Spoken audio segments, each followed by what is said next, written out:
आज शाहीन बाग में आम आदमी पार्टी एक बार फिर से बड़े स्तर पे एक्सपोज हुई है।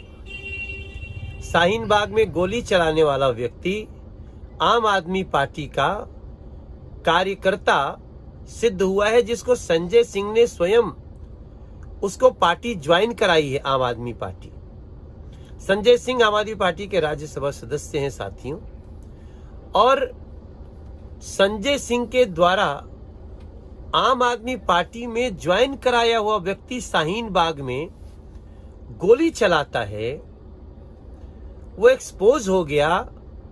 अब इस पे कई बड़े सवाल उठते हैं कि आम आदमी पार्टी ने ऐसी साजिश रची क्यों। शाहीन बाग में जिस प्रकार से रास्ते बंद हुए, लगभग 10 लाख दिल्ली के लोग परेशान हुए। 15 मिनट का रास्ता उनका 2.5-3 घंटे में पूरा हुआ।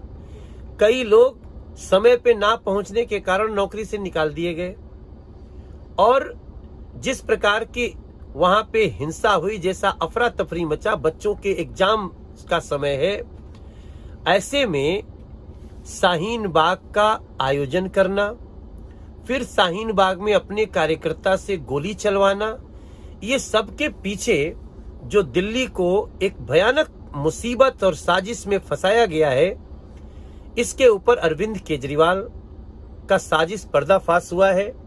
मैं समझता हूं ये निंदनीय भी है और ये दंडनीय भी है। ऐसे मामले में इन लोगों को कड़ी से कड़ी दंड मिलनी चाहिए, और आम आदमी पार्टी के इस पूरे साजिश के अंदर की बातों को निश्चित रूप से दिल्ली की जनता के सामने लाना चाहिए, ताकि दिल्ली की जनता दूध का दूध पानी का पानी कर सके।